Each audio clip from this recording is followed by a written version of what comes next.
good morning to everyone. Morning, Miss. Very good morning. Today we are here gathered here to celebrate our annual sports day.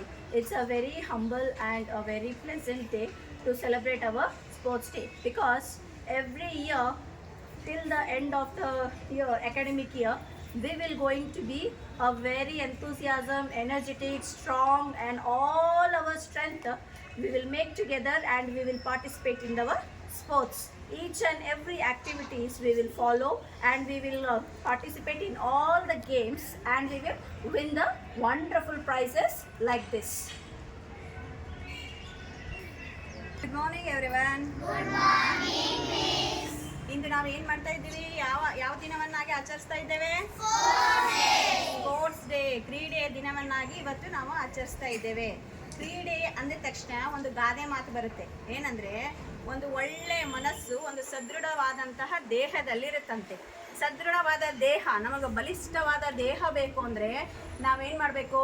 Competition ಅಂದರೆ sports ಕಾಂಪಿಟೇಷನಲ್ಲಿ ಪ್ರತಿಯೊಬ್ಬರು ಭಾಗವಹಿಸಬೇಕು. ಪ್ರತಿಯೊಬ್ಬರು ಭಾಗವಹಿಸಿದಾಗ ಅದರಲ್ಲಿ ಆಟ ಆಡೋದ್ರಿಂದ ನಮ್ಮ ಸ್ನಾಯುಗಳು ಬಲಗೊಳ್ತವೆ. ಸ್ನಾಯುಗಳು, ಎಲುಬುಗಳು ಏನಾಗ್ತವೆ? ಬಲಗೊಳ್ಳೋದ್ರಿಂದ ಮತ್ತು ನಮ್ಮ ರೋಗ ನಿರೋಧಕ ಶಕ್ತಿನೂ ಕೂಡ ಏನಾಗುತ್ತೆ? ಇಂಪ್ರೂವ್ಮೆಂಟ್ ಆಗುತ್ತೆ. ಆಟ ಆಡೋದ್ರಿಂದ ಏನೇನಾಗುತ್ತೆ? ಸ್ನಾಯುಗಳು ಬಲಗೊಳ್ತವೆ ಮತ್ತು ರೋಗ ನಿರೋಧಕ ಶಕ್ತಿ ಕೂಡ ಏನಾಗುತ್ತೆ? ಹೆಚ್ಚಾಗುತ್ತೆ. ಇದರಿಂದ ನಮ್ಮ ದೈಹಿಕ ಸಾಮರ್ಥ್ಯ ಹೆಚ್ಚಾಗುತ್ತೆ ಮತ್ತು ಜ್ಞಾಪಕ ಶಕ್ತಿನೂ ಕೂಡ ಹೆಚ್ಚಾಗುತ್ತೆ. ಒಂದು ಆಟದಲ್ಲಿ ಕಾನ್ಸಂಟ್ರೇಷನ್ ಮಾಡ್ತಿರಲ್ಲ ನೀವು, ಒಂದು ಆಟ ಆಡುವಾಗ ಕಾನ್ಸಂಟ್ರೇಷನ್ ಮಾಡಿದರೆ ಮಾತ್ರ ನೀವು ಗೆಲ್ತೀರ, ಇಲ್ಲಾಂದ್ರೆ ಗೆಲ್ಲೋದಿಲ್ಲ. ಇದರಿಂದ ನಾವು ಆಟದಲ್ಲಿ ಪಾಲ್ಗೊಳ್ಳೋದ್ರಿಂದ ಕಾನ್ಸಂಟ್ರೇಷನ್ ಕೂಡ ಹೆಚ್ಚಾಗುತ್ತೆ ಮತ್ತು ಸೋಲು ಗೆಲುವು ಸಮಾನವಾಗಿ ನಾವು ಸ್ವೀಕರಿಸಬೇಕಾಗುತ್ತೆ. ಒಬ್ಬರು ಸೋತ್ವಿ, ಒಬ್ಬರು ಗೆದ್ವಿ.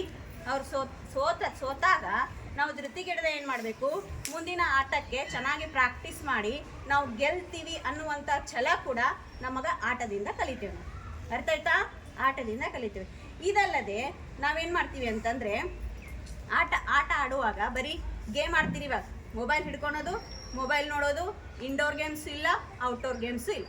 ಆಟ ಆಡೋ ಅಂದ ತಕ್ಷಣ ಮೊಬೈಲ್ ಹಿಡ್ಕೊಂಡು ಕುಂತ್ಬಿಡೋದು, ಮೊಬೈಲಲ್ಲೇ ಆಟ ಆಡೋದು. ಇದರಿಂದ ಏನಾಗುತ್ತೆ? ಕಣ್ಣು ಹಾಳಾಗ್ಬಿಡ್ತಾವೆ. ನಮ್ಮ ಆರೋಗ್ಯ ಸ್ಥಿತಿ ಕೂಡ ಹದಗೆಟ್ಟು ಹೋಗುತ್ತೆ. ಅದ್ರ ಬದಲಾಗಿ ನಾವೇನು ಮಾಡಬೇಕು? ಸ್ವಲ್ಪ ಹೊತ್ತು ಆಟಕ್ಕಾಗಿ ಮೀಸಲಿಡಬೇಕು. ದೈನಂದಿನ ದಿನನಿತ್ಯ ಜೀವನದಲ್ಲಿ ನಾವೇನು ಮಾಡಬೇಕು? ಸ್ವಲ್ಪ ಹೊತ್ತು ಪಾಠದ ಜೊತೆಗೆ ಆಟವನ್ನು ಸಮಾನವಾದ ರೀತಿಯಲ್ಲಿ ತಗೊಳ್ಬೇಕು. ಒಂದು ನಾಣ್ಯದ ಎರಡು ಮುಖಗಳಿದ್ದಂತೆ. ಪಾಠ ಅಷ್ಟೇ, ಪಾಠವನ್ನು ಓದಬೇಕು. ನೆಕ್ಸ್ಟು ಏನು ಮಾಡಬೇಕು? ಸ್ವಲ್ಪ ಹೊತ್ತು ಆಟಕ್ಕಾಗಿ ಮೀಸಲಿಡಬೇಕು. ಪ್ರತಿನಿತ್ಯ ನಾವು ಆಟ ಆಡೋದ್ರಿಂದ ಏನಾಗುತ್ತೆ? ನಮ್ಮ ದೇಹದ ಆರೋಗ್ಯನೂ ಚೆನ್ನಾಗಿರುತ್ತೆ, ಮನಸ್ಸಿನ ಸ್ಥಿತಿನೂ ಕೂಡ ಏನಾಗುತ್ತೆ? ಚೆನ್ನಾಗಿರುತ್ತೆ. ಇಷ್ಟು. ನಾವಿವತ್ತು ಸ್ಪೋರ್ಟ್ಸ್ ದಿನಾಚರಣೆಯನ್ನು ಆಚರಿಸ್ತಾ ಇದ್ದೇವೆ. ನಾವು ಆಟದ ಜೊತೆಗೇನು ಪಾಠದ ಜೊತೆಗೇನು ಏನು ಮಾಡಬೇಕು? ಆಟವನ್ನು ನಾವು ಕಲಿಬೇಕು. ಅಂದರೆ ನಮ್ಮ ದೇಹ ಏನಾಗಿರ್ತದೆ? ಆರೋಗ್ಯವಾಗಿರ್ತೇವೆ. ಮನಸ್ಸು ಏನಾಗಿರ್ತದೆ? ನಮ್ಮದು ಚಟುವಟಿಕೆಯಿಂದ ಇರ್ತದೆ ಮತ್ತು ನಿಮ್ಮದು ಹೆಲ್ತ್ನೂ ಆರೋಗ್ಯವಾಗಿರ್ತೈತೆ ಅಂತ ಹೇಳಿ ನನ್ನ ಮಾತುಗಳನ್ನು ಮುಗಿಸ್ತೀನಿ. ಮಕ್ಕಳೇ, ಇವತ್ತು ನಾವು ಸ್ಪೋರ್ಟ್ಸ್ ಡೇ ಮಾಡ್ತಾ ಇದ್ದೀವಲ್ಲ. ಸ್ಪೋರ್ಟ್ಸ್ ಡೇ ಅಂದರೆ ಏನು? ಜಿಗಿದು ಕುಣಿಯೋದು, ಹಂಗ ಎಲ್ಲಿ ಬೇಕಾದ್ರಲ್ಲಿ ಜಿಗಿಯೋದು, ನಿಂತಲ್ಲೇ ಜಿಗಿಯೋದು ಅಲ್ವಾ? ಅದಲ್ಲ ಸ್ಪೋರ್ಟ್ಸ್ ಅಂತಂದರೆ. ಈಗ ನೋಡು, ಪ್ರತಿಯೊಂದು ಇದು ಕೂಡ ಒಂದು ಕಲೆ. ಸ್ಪೋರ್ಟ್ಸ್ ಅನ್ನೋದು ಕೂಡ ಒಂದು ಕಲೆ. ಕೇವಲ ವಿದ್ಯಾಭ್ಯಾಸ ಮಾತ್ರ ಅಲ್ಲ, ಆ ಮಕ್ಕಳಿಗೆ ಸ್ಪೋರ್ಟ್ಸ್ ಕೂಡ ಇರಬೇಕು.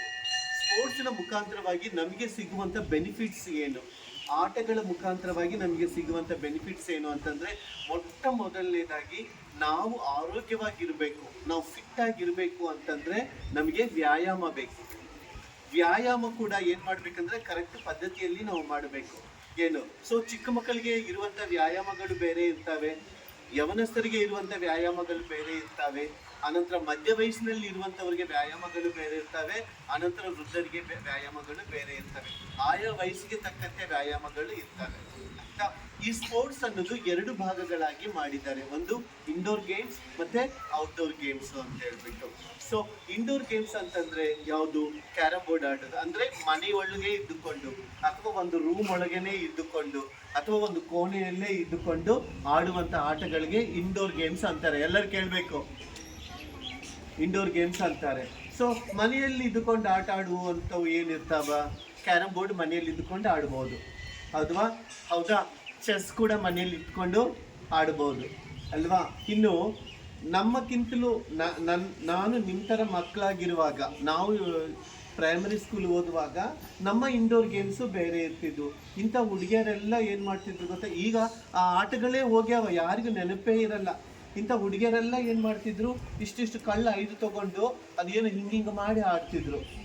ಅದು ಈಗ ನೀವು ಆಡ್ತಿರೋ ಇಲ್ಲೋ ಗೊತ್ತಿಲ್ಲ, ಅದು ಆನೆ ಕಲ್ಲಾಟನ, ಅದು ಆಡ್ತಿದ್ರು. ಅಲ್ಲೇ ಕೂತ್ಕೊಂಡು ಆಟ ಆಡ್ತಿದ್ರು, ಅದೊಂದು. ಆಮೇಲೆ ಈ ಹುಣಸೆ ಬೀಜ ತಗೊಂಡು ಅದು ತಗ್ಗು ಮಾಡಿ ಹಿಂಗೆಲ್ಲ ಇಡ್ತಿದ್ರು ಆಗಿನ ಕಾಲದಲ್ಲಿ. ಸೊ ಅದೊಂದು ಆಟ.